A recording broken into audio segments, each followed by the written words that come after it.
Good evening. My name is Thurman Greco, and the name of this show is Let's Live with Thurman Greco, and it's coming to you from scenic downtown Woodstock in Woodstock, New York, and also on YouTube. And we have a guest this afternoon who I am so pleased to have gotten to know. So I am going to ask you to introduce yourself. My name is Giles Malkine. I am a Woodstocker since 1954, and I've done all kinds of interesting things, which I'm going to regale you with, I'm sure, right? That is so interesting. You've been here since 1954, and this is the first time you're to come on the show.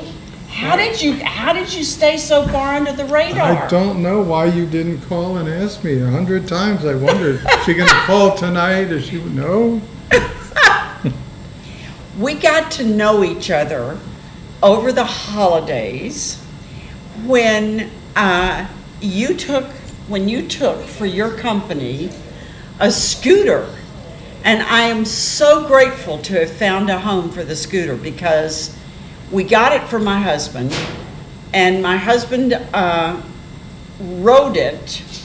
Well, we spent a lot of time making it just like new, and it looked really good when we got it, but you want it to be just right. And then he rode the scooter over to the CVS and back, which is like a block and a block. And it was perfect. Everything was fabulous. We were all excited about it. And we got up into the parking lot, and he ran into the fence and banged himself all up, and that was the end of that. So he wouldn't get on it after that, and so it was like, we've got this jewel. What are we going to do with it? And so Tracy Terry thought about you. How long have you guys been doing that?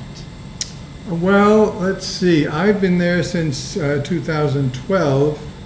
But you're talking about the loan closet for medical equipment for people who have all kinds of disabilities. That loan closet's been going since, I think, the early 80s. I'm not exactly sure because I wasn't there, but it started as a loan closet, literally a broom closet with a pair of crutches in it. Wow. And now we've got all kinds of apparatus and a lot of stuff comes and goes. We have wheelchairs, canes, commodes, shower benches and chairs, and all kinds of things that people need because they have a disability that limits how they can walk or bathe or eat or just get around. So this is the Resource Center for Accessible Living in Kingston. We're a nonprofit agency. And we do a lot of other services for people that have disabilities. Try to get them information, referrals, networking. We have some programs for people who are going into nursing homes but don't want to, or who are already in nursing homes and need some help getting out because it's possible to do so, which it isn't always. But we have all kinds of things that help or empower, or both, people that need help. So you called us and you said, Terry called us and said, I know of this electric scooter, and do you know anybody who might need it? Now, I oversee the loan closet, and I also keep lists of people who call in and request things. So somebody will call in, request a power wheelchair or hospital bed or things like that. If we don't have a lead on one, we take their name and number. And then when people call in and say, I'd like to donate this hospital bed or a scooter, because a lot of people do. They don't want to throw it out. They don't want to have to sell it. They want to help somebody who ordinarily could not get one. And that is the majority of people who have equipment that call us. Very few are calling to sell. So they don't want to throw it away. So I keep a list of their names. If there's nobody who needs a hospital bed, I get a list of 3, 4, or 5 right now there's 8 people who are donating hospital beds. Really? Yeah.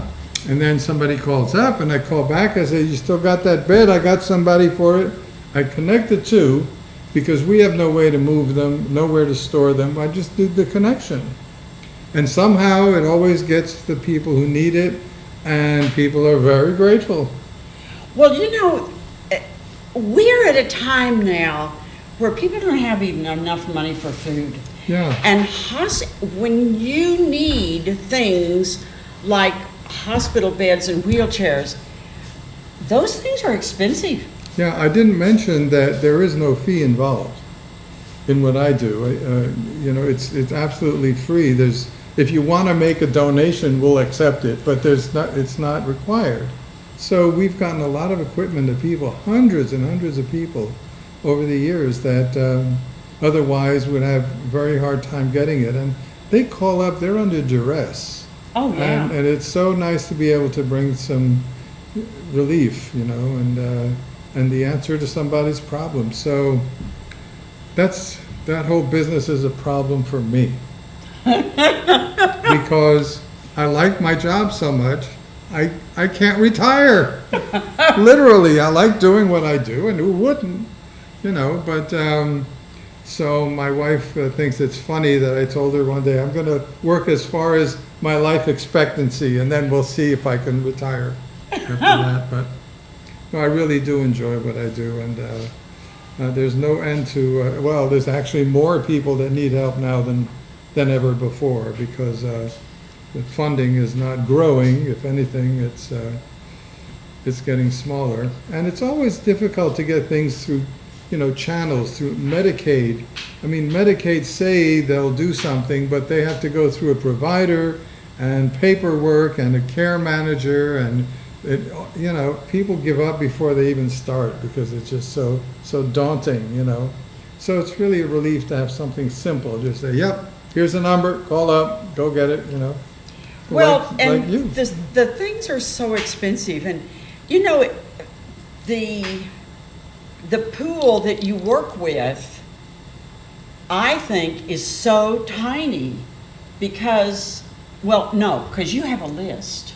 You know where the wheelchairs are, and you know, listen, wheelchairs, that's like getting a Cadillac. You know, Well, they're there are very people expensive. Yeah, there's somebody called last week. They have a power wheelchair that costs $25,000, and that's not unusual. Now these wheelchairs, they're not like the common type that you can fold up and throw in the car. They're heavy-duty wheelchairs.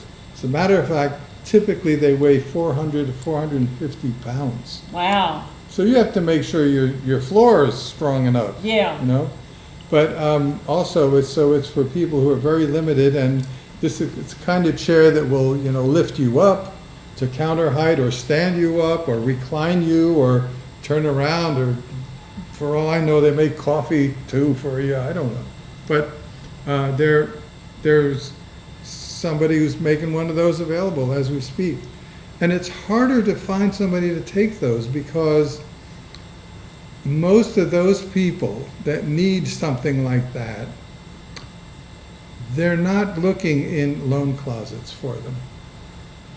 You know, they're looking to insurance for them.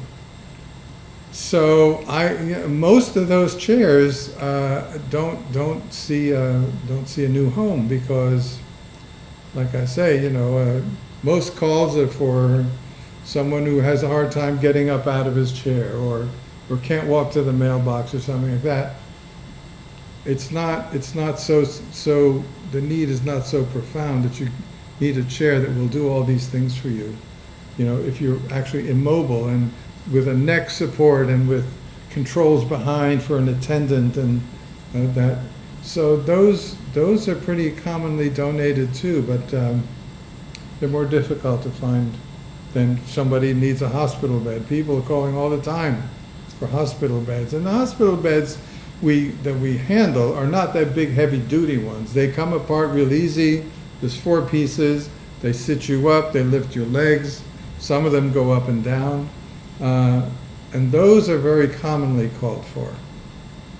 And I can say that they're basically all the same kind of model. So we get a lot of calls for those. Well, now, you talk about a loan closet, so Mhm. it's physical. Mm-hmm. How big is it? Well, let's see. So last time I checked, the room is 14 feet by about 30, maybe. So that's about that. that is a lot. That's a lot of wheelchairs. That's a lot of Mhm. beds. That's a lot of. Yeah, and they're piled up too. So. And so when somebody needs something, there's generally an opportunity to find something Yeah. for your specific. Because Mhm. that's the thing about all of this equipment. It's Mhm. got to fit the need. Yeah. And how does somebody contact you? How often are you open? I mean, is it a 5-day-a-week thing? Is Yes, it a once we're a week? open Monday through Friday, from 9 to 4, I think. The Resource Center for Accessible Living, we have a website, you can look it up that way. Our phones are open, you just call and say, I need something from your loan closet, and, do you have this and this? And we keep a list, we keep an inventory, the basic items anyway, because people come and they leave all kinds of things. I have a blood pressure cuff, I don't need it anymore, can I put it here? Yes, so we have shelves, and these shelves pile up. We have wheelchair cushions, we have grabbers, that Oh if my if it's hard to reach, hard for you to reach something, and all kinds, pill boxes, all kinds of small things as well. So Oh my goodness. yeah, and often people come for one thing and they see something else they need, and we're anxious to to get the stuff out because it's not doing any good sitting on a shelf, and like I say, so we do charge fees for loans of things like wheelchairs and excuse me, for commodes and just equipment in general. But the fees are very low, and if you don't have the money, we still Right. let you have the Right. the equipment. The fees are to offset. Yeah, yes, But- that's right, because we're a nonprofit, and but yeah, so these things are very accessible to people. Do you ever run out of wheelchairs? Yes. So that's something that you really need. Well, yeah, but they keep coming. They keep coming. Yeah, but we can be out of wheelchairs for 3 weeks, and then suddenly we got 5 or 6. And the thing about wheelchairs is they're all different. So you have to come in if you can. Some people can't. Somebody else comes in for them to see if, try it out. Uh-huh. And not all of them are working very well, so we don't give out anything that doesn't work. So you have to repair a lot of it. We don't repair. We have no staff for repairing, and So I what don't do want. you do when something comes in that doesn't work really well? Well, if there are any parts of it that we can keep, we do, but that's very little. And so generally, we dispose of them. And it's a shame, but, we can't keep somebody on staff just to repair things, and then the parts are expensive and, all that, and there may be liability involved, gosh. So and the thing is that we tell people when they're bringing in something, it's got to be in working condition. All the parts have to be in it. It has to be clean. Those are the only 2 things we ask. And when things come in, we do have someone that sanitizes everything. So nothing goes out exactly the way it came in. It goes out cleaner. Oh, that's very interesting because, in a town like Kingston, at any given moment, there are a lot of wheelchairs. You don't necessarily see them, but there are a lot. And I've learned through my travels in this area that there are a lot of people in wheelchairs. You just don't see them there because they don't get around, Right, well, accessibility is another facet of what I do. People are always calling and saying, I need a ramp, I need a ramp, I need a ramp. When your parent is in rehabilitation is a senior, let's say, and is coming home, the rehab center will be very reticent to let them go unless they can get into their house safely. So it's a barrier. So part of what we accept from people donation-wise is ramps, folding ramps. Wow. Yeah. When you say folding ramps, what are we talking? They're aluminum, they're metal ramps that open up, and they can go from 3 foot one piece to 8 foot, folding in half, so 4 foot long folded aluminum ramp, up to about 12 feet when it's open, maximum. So there's almost as much variety in that as there is in every, so you have Well, all kinds of. no, just the length of them, but otherwise they're pretty standard. They're just open this way, open that way, and you've got a wheelchair ramp with edges. They don't have railings or anything. They're simple. They should be used temporarily till you get something that's safer, but they have nice, friction on them, sand friction surface. And we don't get very many of them. And I must say, when they get out, they're usually kept out for a long time. But then do they come back? It's anybody's guess. I know that a ramp was something that I was totally unaware of. Several years ago, my oldest daughter was run over by a truck.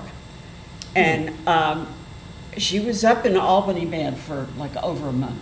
Wow. And then they said, okay, we're going to do it. You get to go home. And we were stunned. We didn't, because she really wasn't walking yet. She had broken almost all the bones in her body, and that included feet and ankles and things. And so they checked her out of the hospital. We got her in the car, and we got her home, but we still had to get in the house. Mm-hmm. And the people that were supposed to come and do the chair, the little, mechanical chair that would get her up and down the stairs. Stair lift. The stair lift was not in yet. Mm-hmm. And so I called a couple of neighbors, and they picked her up and they carried her down. And it was like, this is, when you have a need for something, it's not easy, So everything that you have, everything that somebody comes and gets is critical. Whether it is a crutch or a 400-pound wheelchair that's motorized or whatever, and hospital beds. Oh my goodness. Mm-hmm. So where did you get the start to this closet? Well, To this room that's 30 feet long? I had a friend named Enid Hofstede, and she lived here in Woodstock. She was about my age at the time. This was around mid-90s, I think. And I had been a draftsman. I was an architectural draftsman, among other things. And she called me up one day and she said, I don't know if you know this, but I've been diagnosed with ALS, which is a paralyzing disease. Yeah. And is unforgiving. And she said, I can no longer go upstairs to the bathroom and to the bedroom. I'm living downstairs. Could you please design an extension on my bathroom so that I could bathe downstairs? So I hopped right on that, and I drew up, a nice extension with a big shower and everything. And so at that time, she became eligible for New York State Department of Education funding, just to help her be a working, productive person, taxpayer at home. They have this program that helps you do that. They'll pay for a modification. So they came and I met with them, and they liked what they saw, et cetera, et cetera. And also at that meeting was another person from an independent living center like the one I worked for, only in Middletown. And he saw what I had done, and he said, would you like a job? And that's how I got started. Wow. Yeah. And then, you know, I went to Middletown for years, every day, and we established this program for Medicaid, mostly for children. When a child is born with a developmental disability, the parents need room and the means to care for the child in their homes. So I would go to the home, I would listen to the parents, I would look at everything, you know, and then do a write-up evaluation and propose certain modifications to help them care for the child. And so I did hundreds of those. And until 90, let's see, that was from 95 to, well, pretty much to 2012. And they had, 2011, they had a big cut in funding, so I had to go. I was working in Sullivan County at their satellite office. Sullivan County has very few services, so I was very busy with nothing to work with, basically. So, but at that time they laid me off. At the same time in Kingston, they had a vacancy for that exact same job. They only had one, and that person could no longer do it. So we all knew each other from networking, and they asked me if I wanted to come and work in Kingston. So that's how I started in that office. I've been there 14 years. So, RCAL is a New York State facility. It is not. Oh, it is not. Nope, it is an independent, nonprofit corporation. That's located only in New York State? Yeah. That only has one office, and we get funding from the state in part. Also donors, grants, whatever we can find that we can fulfill the requirements of, to set up a program or to do part-time services to people on a certain level. You know, we do all kinds of things. We do support groups, we do whatever comes up that we can do. Oh, wait a minute, you do support donors, groups? You do support groups? Yes, we do. What kind of support groups do you I have? don't have the list with me. It's that big? Well, the groups aren't that big. I mean, but we get word around, like amputees Yeah? support group. We have one of those, and others. I'm not That's what I'm involved with talking them. about. So you have various Yes. to meet the needs. Mhm. That is amazing. That is totally amazing. Yeah. Because at any given moment, when somebody becomes,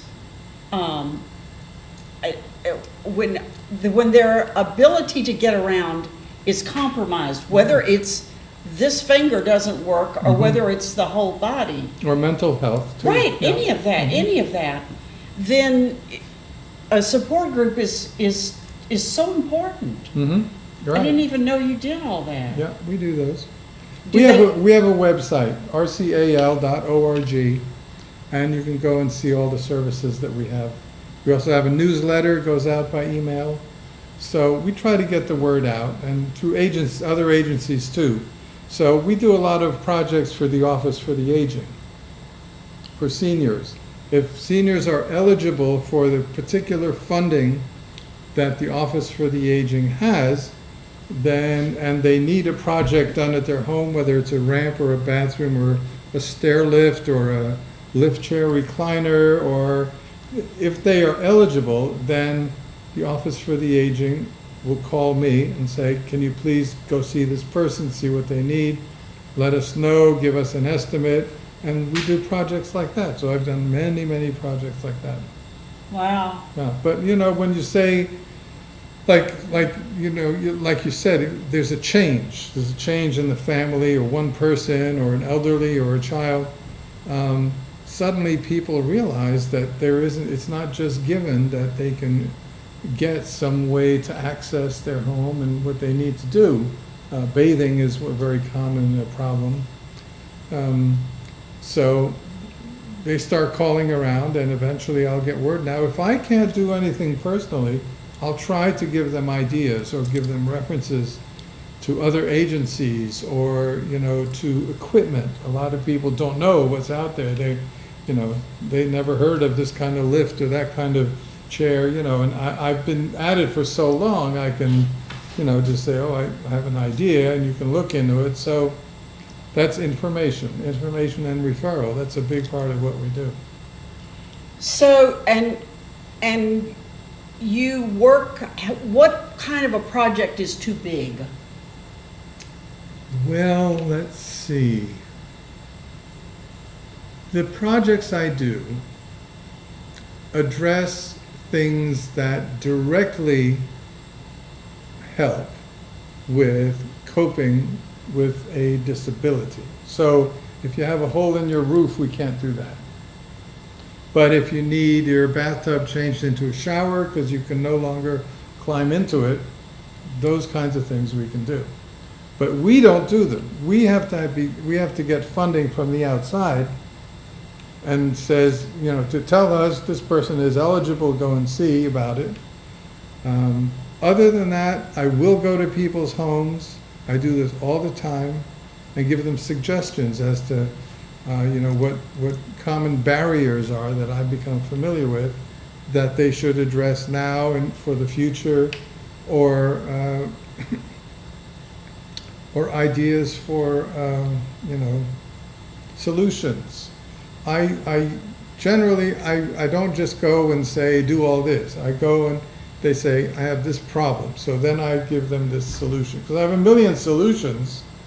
I can't just sit there and throw them out. So I go there and I listen. That's a big part of it. One of the nice things about this area is that there are not a lot of community associations, I don't think. And I know because you do see you see ramps and different things outside of people's homes. Mm-hmm.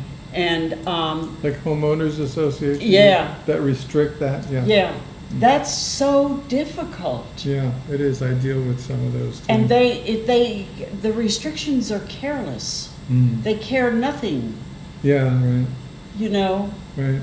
It's just you can't do that. So then when a person has a need, if it doesn't fit into the overall structure of the community, it's really challenging. Yeah. So it's bad enough to need it, but then exactly, and that's why I resent all the administrative burdens, because they're already dealing with things that are impossible to cope with very often, or take a long time to absorb and to deal with. Plus, you're putting all these regulations and standards and paperwork and more that's more of an impediment than or equal to what the problem is. So they don't need that, but there's so much of it.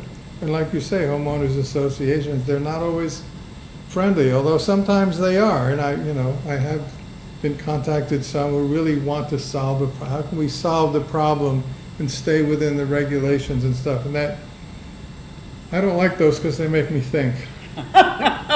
you have to get creative. You have to get creative, exactly. And that's why really zeroing in on the problem is so important, because, like I say, people call up and say, I need a ramp. Well, okay, that's an idea, but they don't know what a ramp entails. Right. That you need permits, that you can only go so steep, you got to keep it flat. It can, if you have 36 inches of porch, you need a 36-foot ramp. They're looking for a 10-foot ramp. Well, you're going to kill yourself on a 10-foot ramp for 36 inches. It's much too steep. So they find out all this wonderful information I have. That's sometimes it's a lot of dismay. But like I say, I love to go out and actually look at the place and try to find a solution. There are other alternatives to ramps. Well, the whole thing of, like, when you realize you have some issues, and one of the first things you do, or one of the first things we did, was try to get a handicap sticker for the car. And then you go through this whole thing, just getting in and out of the car, getting the car parked, getting, and like you said, I mean, if you go, you see, sometimes I see I'll drive down the road and I will see a ramp, and I will know immediately that I could never get my husband up that ramp. I'm just not strong enough. It's like, who did that? And People who are not aware, and that, Right. half the time, well, or very often, they'll build something that they end up being unable to use. So when they call me up and say, I need a ramp, I ask for a lot of details first, and I say, well, there are better ideas. Well, the better idea is to have no stairs at all. No, you're gonna buy a house and you're getting older, buy a flat one floor house. But people all the time, they don't. They do that. They say, well, it's so nice, the Victorians, they're beautiful, etc. It was my grandmother's, and, well, they're not in control of their environment anymore. And it's a shame, because they are beautiful homes and stuff. But, so you can get something like a stair lift that will help you up the stairs. If you can't get a ramp on your house, there's something called a porch lift. And that's a little elevator type box. You just walk into this box, you push a button, it goes up to your deck level, there's a gate that opens, and you walk out or roll out, and that takes up 5 feet by 5 feet. It's a much better solution than a ramp because you don't have the sloped surface. You don't have to go out and shovel it. Anybody can slip on a sloped surface. oh yeah, So these porch lifts, they're, and depending on how long a ramp you would need, the cost sometimes is comparable. yeah. So- Well, I know that that's a whole world, and when you start out, it's a whole education. Yeah, really, I know. And I'm grateful for the knowledge that I have gleaned. I am grateful for all of the things that I am aware that human beings need. Yeah. And you talk about a house. I mean, we have the worst house in Woodstock for anybody with issues. And Yeah. we came to Woodstock, not most people, I find out that most people come to Woodstock for whatever reason. We didn't. We just came up here because we were in New York City and somebody said, oh, there's a cute little cafe up there that has really nice food. And we thought we'd come, and my husband's into food, so we thought we'd come up here and have lunch. And we were walking around after lunch and we saw this house. And By a river? yeah, By any chance? yeah, by a river, and it was after 9/11, and we were living in the DC metro area, and boy, people were just like rats running out of the place. Yeah. And we just said, oh, isn't that the cutest thing? Never thinking.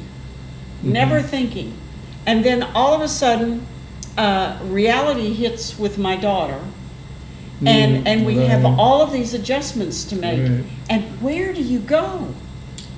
It's like nobody. Our Right, Our absolutely. We'll help you know just how bad a situation you have. But the thing about, you said you are a drafts person, so you're used to doing the drawings and the specifications and things. Do you guys have people who write grant requests for money? You mean for consumers, for individuals? Yeah, for somebody that needs a bathroom downstairs. No, the only bridge we handle that way is with Medicaid. To get Medicaid funding. If you are eligible for Medicaid funding, we can help you. We have a benefits advisor. You can just come in and talk to this person about Social Security, SSD, SSI, trust funds, unemployment, Medicaid, Medicare. She will tell you everything you need to know. So that's a big step. But as far as grants go, I don't know of any personal grants. Sometimes there are grants that will help people in a general way, but they're few and far between. But to answer your question, no, we do not have a person who does that. We rely on our grapevine, our network, normal, awareness of where funding comes from. How long has our Cal been open? I've tried to remember that date, but it goes way back. It goes way back. So then you must be networkers, fabulous networkers. If you've been there's networking for generations. Yeah, but there's turnover too. People come and go, and it's a shame because a person who works in this field for 25, 30, 40 years, they're a source of information that you can't replace. But they come and they go and they get replaced by someone else. We try to keep the programs going, but we don't, and the regulations change so often. Every year or every time your contract runs out with a funder, there are new stipulations or regulations or things that, you really have to change with them. So it's not as simple just remembering what's available where. Medicaid did a big change recently, and we all had to adjust to it. What was it? What is it? Well, at one point, we had a whole division of people who were helping. They were Medicaid service coordinators, and the regulations changed such that we could no longer do that as that kind of organization we are. So that just flew away. It wasn't as if they built on something, and made it better. That's not their usual. It wasn't that long ago that they sent out a notice that said that they were emphasizing more than ever the bottom line taking priority. So the cheapest way you could get anything, that was the way they were bound to go. So imagine that you need a machine. Let's say it's a breathing machine. And the cheapest place you can get it is China. So you get this thing in a box. There's no English instructions. It's all in Chinese. There's nobody to call, no service, customer service, no technical service, but it's the cheapest one. So they felt, and when this was announced as a priority, and I was living it because I would get equipment and, just try to give it to people, but couldn't figure out why it wasn't working or what parts it needed or, so when money is the bottom line, that's the wrong priority for helping people. I think it's probably the wrong priority for for your situation anyway. Yeah. Because if you have issues and certain things have to be a certain way in order to meet your needs, then money is, and now everybody is concerned with just the basics of affordability. Mm-hmm. Now we're getting to where food insecurity is what is happening with everyone now. Mm-hmm. And so the breathing machines and the wheelchairs and the things are just out the window. Yeah, they take a back seat. They do. Mm-hmm. Which means we're going to have, I'm afraid, some people who are kind of left in the cracks. Oh, we've been dealing with that for a long time. Oh, have you really? Well, sure. For the section of people that earn a certain amount of money takes them over the poverty level, but not enough to be able to afford to get what they need. This is a large segment of people. We've been dealing with it for a long time. They have assets. Well, maybe their assets are $25,000 more than the limit that they may have. Or let's say it's even 50,000 or 100,000.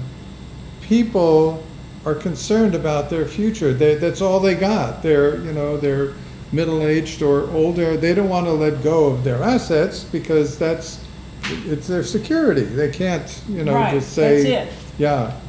So we teach people about things called pool trusts that can protect your assets. that's just one thing we do through our benefits advisor. But like you say, this segment of people that fall through the cracks, it's become a tragic element of services to people. And it's a large number and growing. Yes, it is. Yeah, it is. So, do you have any? And we beg, these agencies, can't you see this? Can't you address it? Can't you do something constructive? Excuse me. But it's not forthcoming. That's not the way it works. No. So, So things like loan closets are, like you say, they're. I feel like the loan closet part, and I had no idea. I am so glad you came today, because I had no idea that you do so many things. Mm-hmm. You are like an information stop Right. for a whole segment of people. Mm-hmm. And I would say that becoming mobility limited in some way is never something that anybody plans on. That's right. We do not. Or expects, right. My daughter did not plan to get run over by the truck. Everybody, they always, it's common for you to hear people say, those people, It's us. helping those people. Well, they get what they get and they have to deal just like everybody else. Everybody is one step away, one wrong step off the curb at the wrong moment, and you have joined our minority of people with disabilities, which is now, I think, up to 20% of our population. I totally agree. Yeah. I totally agree. And I am so aware of this now in Woodstock. You are a Woodstocker, so you see people stepping off the curb all the time now who shouldn't be stepping off that curb at that time. Right. And they're completely oblivious. Right. Well, it's a tour. It's like, Woodstock, the Green, it's like a mini mall. Yeah. Everybody's walking around, oh, look at this, look at that. And of course, like you say, that, there's traffic coming through. But there is a committee, I can't recall its name right now, that's looking into that and working with the state to try to make things safer and more accessible. Because those sidewalks are getting old. I saw a section today over by the town hall that's just crumbling and just in pieces and gravel all over it and broken concrete. It's not the whole length, but there's, 20, 30 feet of it. And that's all it takes for somebody to get hurt. Well, And if not that, age will get us.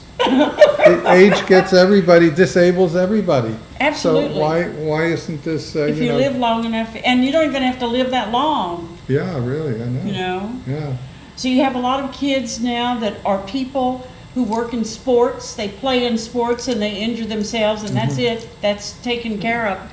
But the thing about Woodstock that's so scary, and I don't even know, I'm sure everybody else who lives here is aware of it because we see it all day long when we step out of our houses, is there is one main street that goes through town that's got to have billions of repairs, billions of dollars in repairs. But then there are all these other streets that go across that don't have anything.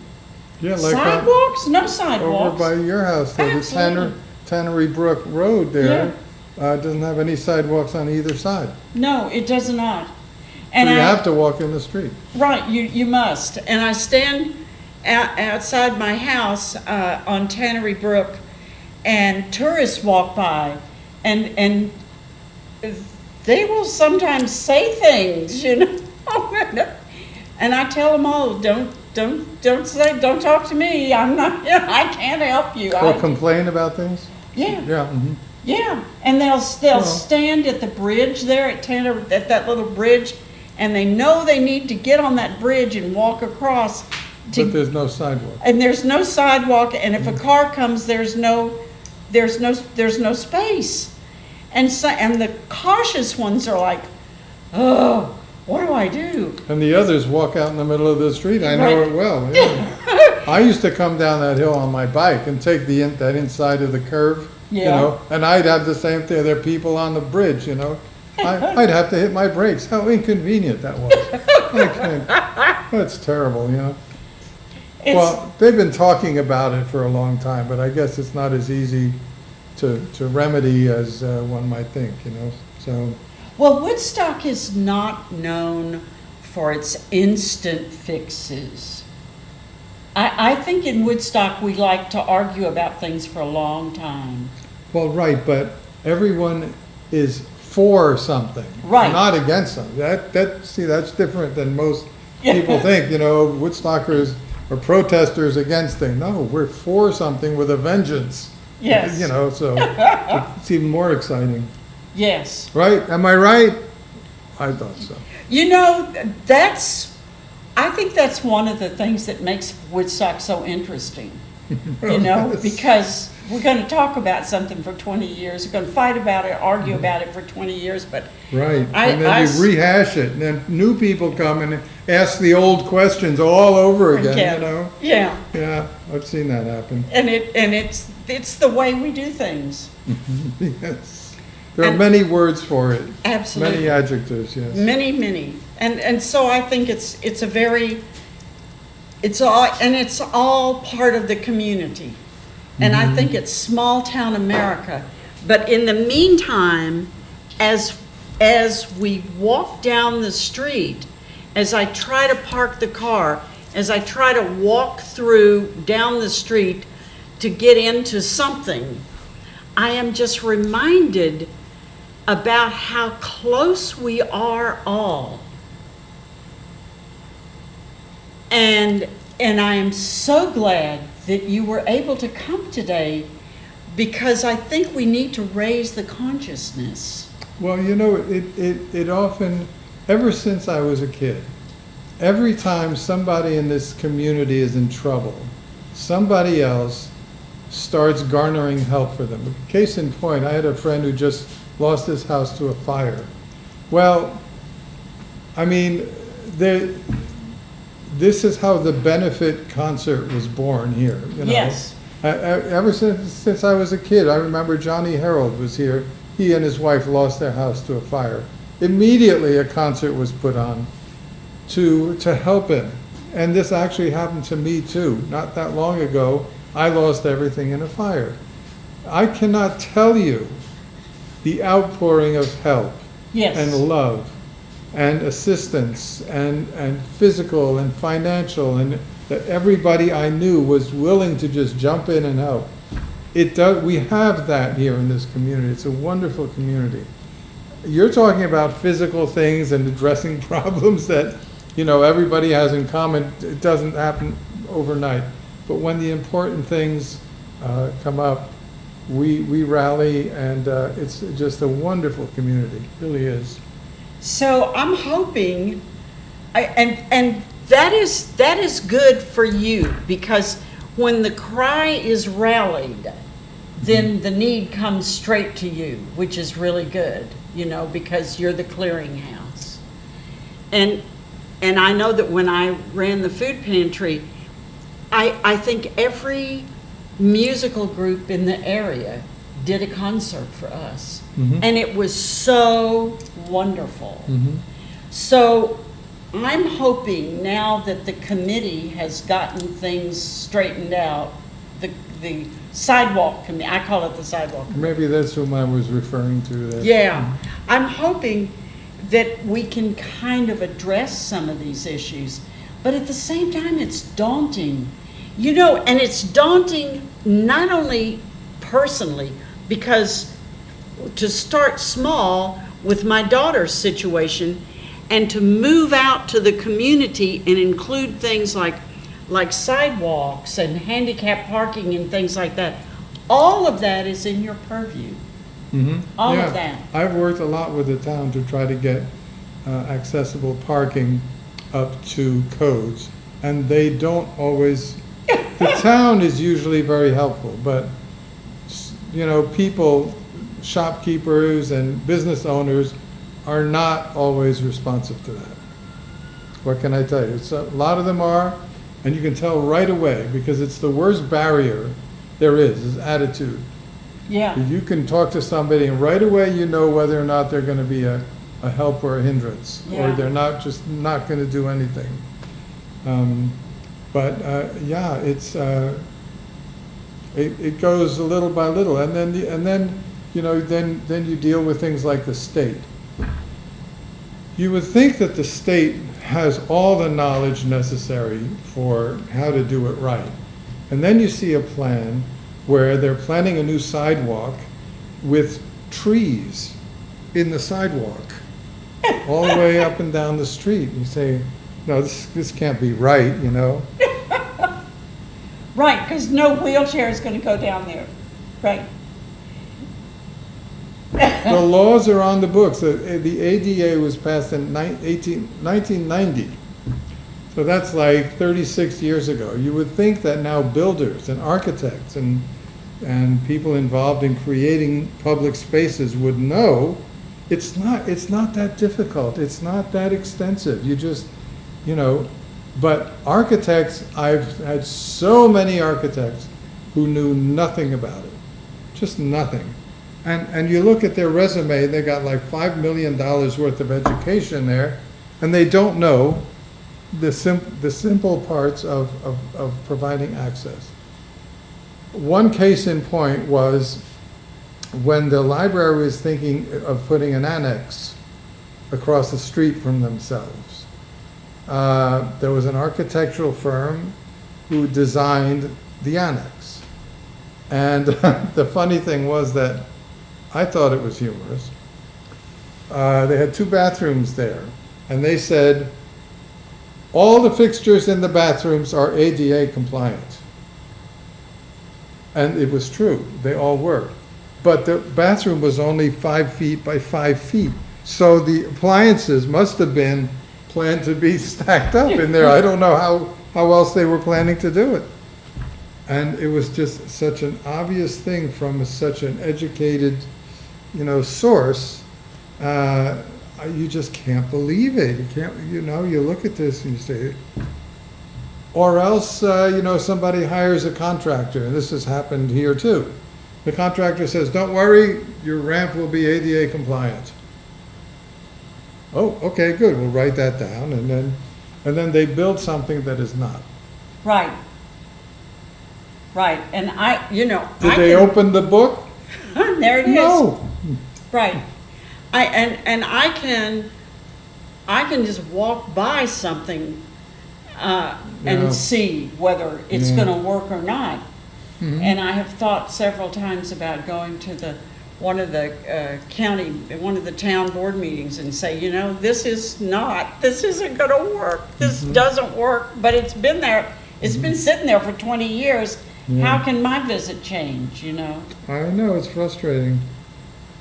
And that is the challenge.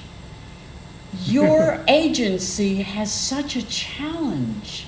Well, we respond when we're called. We do. And, we don't have the authority to order people and tell them they must do this, they must do that. All we can tell them is, this is not ADA compliant. And if that's what you were aiming for, because it is the law now, it is on the books, if that's what you were aiming for, you did not achieve it. And that's all I can do.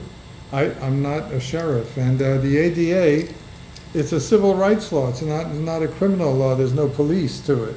So if somebody makes a mistake and falls short, you have to take them to court. You have to file a complaint with the DOJ. And they'll look at it in their own good time. So you can come right up to them and say, this is not right, and they'll say, oh, okay. And you have to wait till somebody with farther reaching efforts can come and change things. And that is the challenge. That is the challenge that we all face. And I have come to believe that if we're on this planet and out running around as we are in our day-to-day life, eventually a lot of us are going to be disabled before it's all over. So the laws that we ignore because they're not on the front burner will eventually be on the front burner. Is that right, or is that bad thinking? It's already happened. You're absolutely right. 36 years. You know, their advocates fought like hell to get these things passed. They fought since 1973 was the beginning of the disability advocacy movement. They fought tooth and nail, and it's very difficult to get legislators to listen and to do what's right to do. And I could tell you some stories that are just amazing, but a lot of them have happy endings, you know, so you just have to keep at it. Keep at it. Yeah. So when people come to you for assistance, they need your experience, they need your knowledge, but they also need advocates.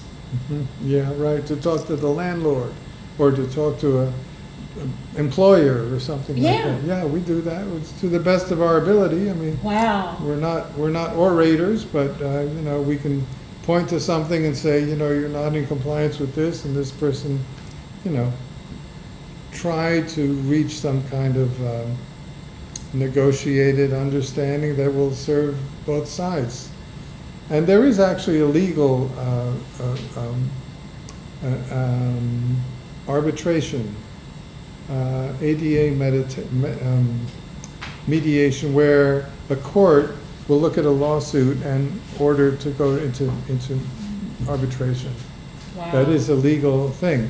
But, you know, that takes a lot of time and energy, and like you said before, people in that position already have less strength and means and you know, ability to take on things like that because of their disabilities. Because of that, we pay more, we get less, and we do without. And we only have 3 minutes. Oh, wow. Okay, it's all over. Can you please tell everybody how to get in touch with your agency? Yes, our agency is called the Resource Center for Accessible Living, RCAL. We have a website, rcal.org. That's nonprofit suffix there. Our telephone number is 845-331-0541. 845-331-0541. Our hours are Monday through Friday, 9 to 4. The loan closet is open Monday through Friday, 10 to 3.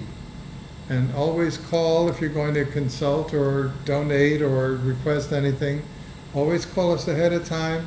Speak to the receptionist, who will tell you when the best time is to come, so we can accommodate you.